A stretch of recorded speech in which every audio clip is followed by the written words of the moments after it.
a tale is nothing more than a statement that this led to this, led to this, led to this, and there's how it ended up.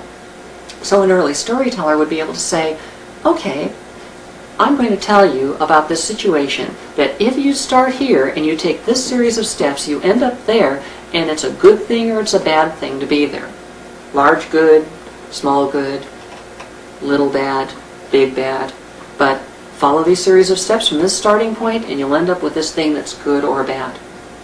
There's a certain amount of power in that. You can fictionalize it and try to tell people this is a path to stay away from because it's bad. This is a path to go towards because it's good.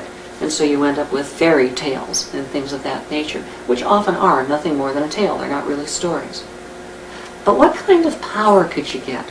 What kind of power could you get if you were able to expand that and say, this is not just true for this particular case, but it's true for all such similar cases? In other words, if you start from here, no matter what path you tried to take based on this particular problem you started with, it wouldn't be as good or it wouldn't be as bad as the one that I'm showing you. Then the message of your story is, this particular path is the best or the worst. It's no longer just good or bad. It's the best path or the worst path to take. Now that has a lot more power to it, because now you're telling everyone else, exclude any other paths, take only this one if you find yourself in this situation, or if you find yourself in this situation, no matter what you do, don't do that. That has a lot more power to manipulate an audience. But because you've only shown the one path, but you say it's better than any others, you're making a blanket statement. And an audience won't sit still for a blanket statement. They'll cry foul. They'll at least question you. So if the caveman is sitting around the campfire and he says, this is the best of all possible paths that I've shown you, the audience is going to say, hey, wait a minute, what about this other case? What if we tried this, this, and this? And then if the author actually was able to prove his case, to successfully argue his point, then he'd be able to say, well, in that case, such and such and such and such and such and such, and you can see why it would end up being not as good or better than this path that I'm touting. Another person brings up another one and says, what about going down this way and trying that?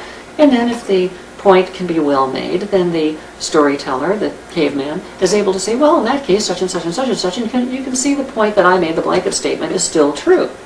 Well, eventually, either something will be found that is better than what the author was proposing, or the author will be able to stick it out and counter all of those rebuttals and convince the audience, yeah, that's the case.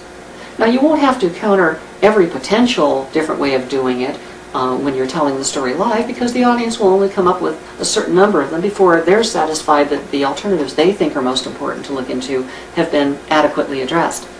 But the moment that you record the art form, the story, the moment that you put it into a song ballad or a stage play or a motion picture or a book, as soon as that happens, you're no longer there to counter the rebuttals. And you also don't know what rebuttals will come up. So if somebody looks at your story as a movie in the theater, and they see that some pathway they think ought to be taken wasn't even suggested, then they're going to feel that you haven't made your case, because maybe that would have been a better path, for example. So what do? You have to anticipate in a recorded art form all of the different rebuttals that might come up about other potential solutions, and show why these other potential solutions could not be as good or as bad as the one that you're proposing, proving, therefore, that if all appropriate alternatives have been explored and yours is still the best or the worst, then you've made your case. You've successfully argued your point, and the blanket statement is now considered a successfully argued argument. So, to a conclusion. So, in order to do that, you have to anticipate all the ways the audience might think of solving that problem alternatively. In effect, you have to think of all the ways anyone might think of solving that problem alternatively. In effect, you have to include in your story all of the different ways any human mind might go about solving that problem.